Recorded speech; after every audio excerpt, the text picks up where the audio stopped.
दोस्तों नमस्कार। माँ कोचिंग सेंटर में आपका स्वागत है।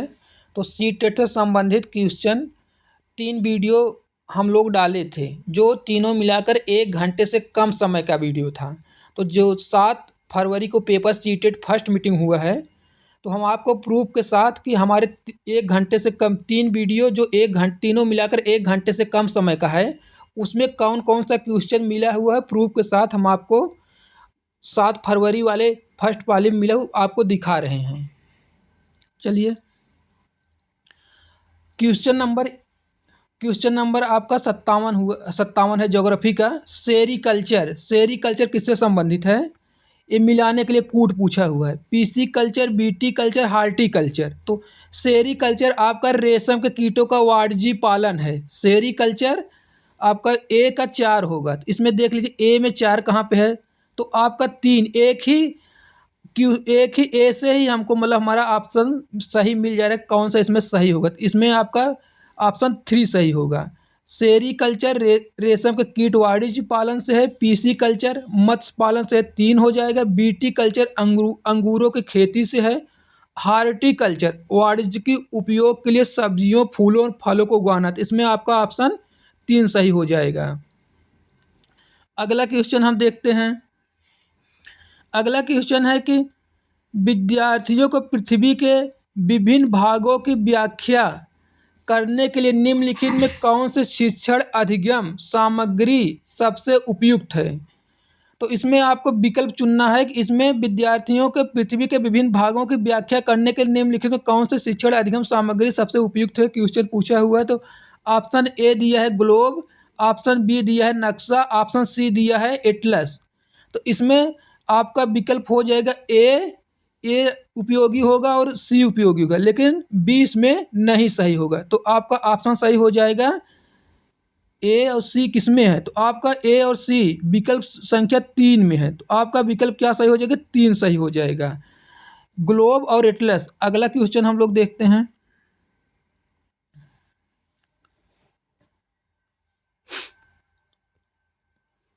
इसमें पूछा 4 कथन दिया हुआ है। उच्च दाब स्पष्ट एवं स्वच्छ आकाश से संबंधित होते हैं। उच्च दाब स्पष्ट एवं स्वच्छ आकाश से संबंधित होते हैं, ये सही है आपका। वायु दाब वायु के ताप द्वारा प्रभावित नहीं होती, नहीं, ये गलत है। वायु दाब वायु के ताप द्वारा प्रभावित होती हैं, ऑप्शन आपका बी गलत है। ऑप्शन सी देखते हैं। निम्न दाब मेघाच्छादन आकाश एवं आर्द्र मौसम से संबंधित है, आपका सी भी सही है।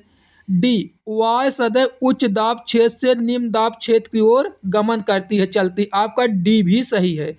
तो जहां विकल्प ए सी डी, तो आपका ऑप्शन नंबर 3 ए सी डी, आपका ए सी डी विकल्प 3 सही होगा। क्वेश्चन अगला हम लोग देख लेते हैं ज्योग्राफी का। अंतर्देशीय जलमार्ग और समुद्र मार्गों का उपयोग परिवहन के लिए प्राचीन काल से ही किया जाता रहा है। अंतर्देशीय जलमार्गों और समुद्र मार्गों का उपयोग प्राचीन काल से किया जाता रहा है। आया आपका ऑप्शन ए सही है। ऑप्शन बी अधिक दूरी में भारी एवं बड़े आकार वाले सामानों को ढोने के लिए जल सबसे सस्ता साधन, आपका ए भी सही है। आपका ए और बी दोनों सही है।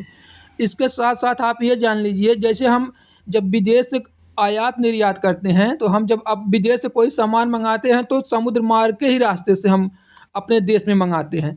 हमारे यहाँ भारत मतलब ऐसा देश है जिसको 13 प्रमुख बड़े बंदरगाह और लगभग 200 छोटे बंदरगाह हैं।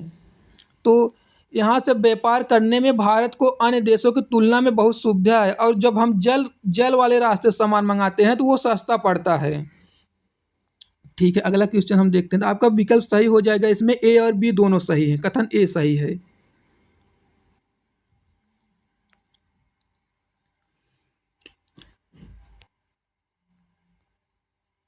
अब अगला क्वेश्चन हम लोग देखते हैं, जो हम पढ़ाए हुए हैं, मतलब वीडियो 3 वीडियो डाले हैं, जो तीनों मिलाकर 1 घंटे से कम है।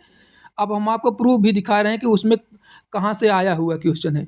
भारत में ठंडे रेगिस्तान लद्दाख में मुख्य क्रियाकलाप पर्यटन ही क्यों है? भारत के ठंडे रेगिस्तान लद्दाख में मुख्य क्रियाकलाप पर्यटन ही क्यों है? भारत के ठंडे रेगिस्तान लद्दाख में मुख्य क्रियाकलाप पर्यटन ही क्यों है? मतलब ऑप्शन ए गोपा दर्शन, ये भी सही। ऑप्शन बी घास के मैदान व हिम नदों की सैर, आपका बी भी सही है। उत्सवों तथा अनुष्ठानों को देखना, आपका सी भी सही है। डी दिया हुआ है कि यह सपाट मैदान क्षेत्र है। नहीं, जो भारत का ठंडा रेगिस्तान लद्दाख में स्थित है, यह सपाट मैदान नहीं है, क्योंकि वो पर्वत वाला भूभाग है। तो आपका इसमें विकल्प डी नहीं सही होगा। आपका सही विकल्प होगा ए बी सी। तो आपका विकल्प 4 सही होगा, ए बी सी।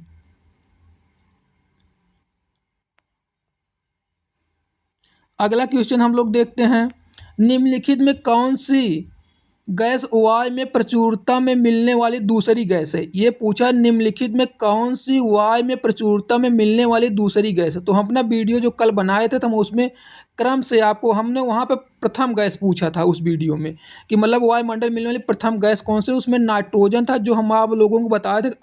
नाइट्रोजन 78% वायुमंडल पाई जाती है। फिर सेकंड नंबर पर आपका ऑक्सीजन पाई जाती है 21%, और थर्ड नंबर पर आर्गन पाई जाती है 0.94%, और फोर्थ नंबर पर CO2 मतलब कार्बन डाइऑक्साइड पाई जाती है। तो वो क्वेश्चन हम आपको पिछले वीडियो में आपको जो डाले उसमें पढ़ाए हुए हैं, उसका प्रूफ आप देख लीजिए। हम साठ इसकी उसका लगाए हुए हैं। वायुमंडल में किस गैस का प्रतिशत सर्वाधिक है? हमने यहाँ पे आपको सर्वाधिक पाए जाने वाली गैस बताया था, तो नाइट्रोजन है। लेकिन आपका आज क्वेश्चन क्या पूछ लिया है कि ऑक्सीजन पूछ लिया है। दूसरी सबसे अधिक पाई जाने वाली गैस कौन सी है? अब अगला क्वेश्चन हम लोग देखते हैं, इसमें आपका विकल्प 2 ऑक्सीजन सही है।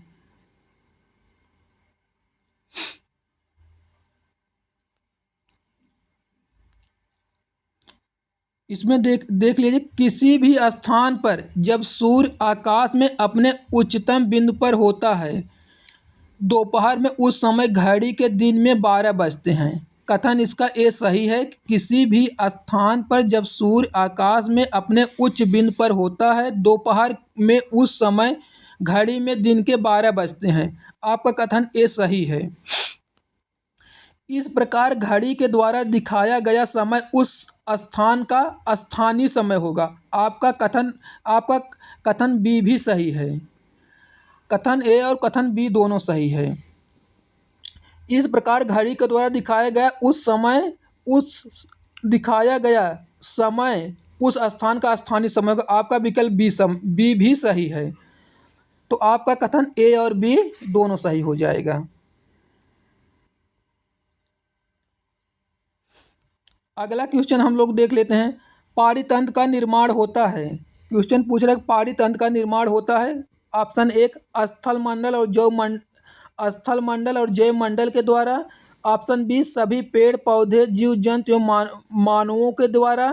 ऑप्शन सी जीव जंतुओं एवं उनके आसपास के पर्यावरण के बीच के परस्पर संबंधों द्वारा। ऑप्शन 4 वायुमंडल एवं जलमंडल द्वारा। तो इसमें आपका विकल्प सही है, पारितंत्र का निर्माण होता है। तो इसमें आपका विकल्प हो जाएगा 3 जीव जंतुओं एवं उनके आसपास के पर्यावरण के बीच के परस्पर संबंधों के द्वारा पारितंत्र का निर्माण होता है। विकल्प आपका 3 सही है।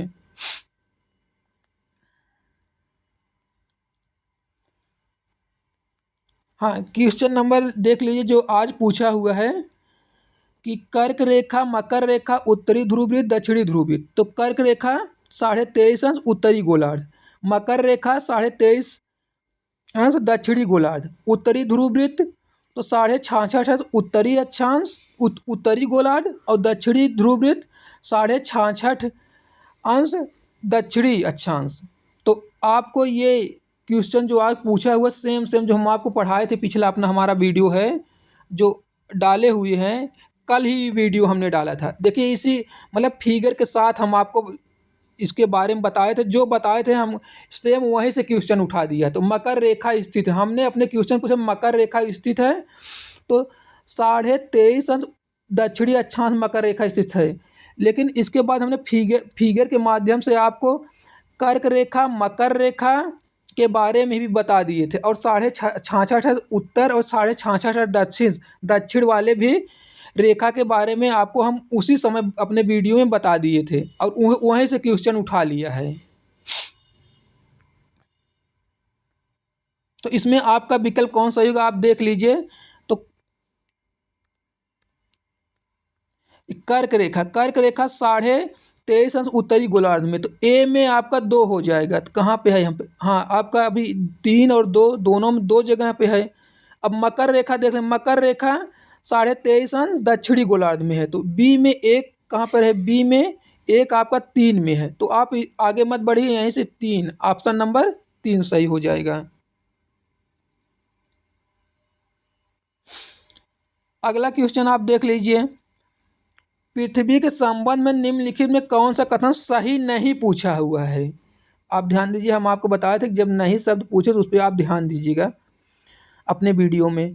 पृथ्वी के संबंध में निम्नलिखित में कौन सा एक सही नहीं है। सूर्य से दूरी के हिसाब से पृथ्वी तीसरा ग्रह है। आकार में पृथ्वी 5वां सबसे बड़ा ग्रह है। ऑप्शन 3, पृथ्वी के द्वारा सूर्य के चारों तरफ घूमना घूर्णन कहलाता है। पृथ्वी के आकार को भू आब कहा जाता है। तो इसमें आपका विकल्प 3 सही नहीं होगा। विकल्प नंबर 3, पृथ्वी का सूर्य के चारों तरफ घूमना घूर्णन कहलाता नहीं। घूर्णन कहलाता जब पृथ्वी अपने अक्ष पर घूमती है। जब सूर्य के चारों ओर पृथ्वी घूमती है तो उसे परिक्रमण कहा जाता है, जो अपने कक्षा में घूमती है, जिसके कारण मतलब ऋतु परिवर्तन होता है। लेकिन घूर्णन के कारण दिन और रात होता है। तो इसका प्रूफ आप दिखा दे रहे हैं हम, जो पिछला वीडियो हम डाले थे। सूर्य से तीसरा सबसे नज़दीक ग्रह कौन सा है, पूछा हो सूर्य से तीसरा सबसे नज़दीक ग्रह कौन सा है। इसमें आपका पृथ्वी तीसरा सबसे नज़दीक ग्रह है। इसमें 4 विकल्प बनाया हुआ है, एक कथन गलत है, 3 सही है। तो उसमें क्वेश्चन नंबर 2 से हमारे मतलब पढ़ाया हुआ क्वेश्चन आया हुआ कि सूर्य से तीसरा सबसे नज़दीक ग्रह कौन सा, इसमें पृथ्वी हो जाएगी, जो इसमें पूछा हुआ क्वेश्चन है। अगला क्वेश्चन हम लोग देख लेते हैं।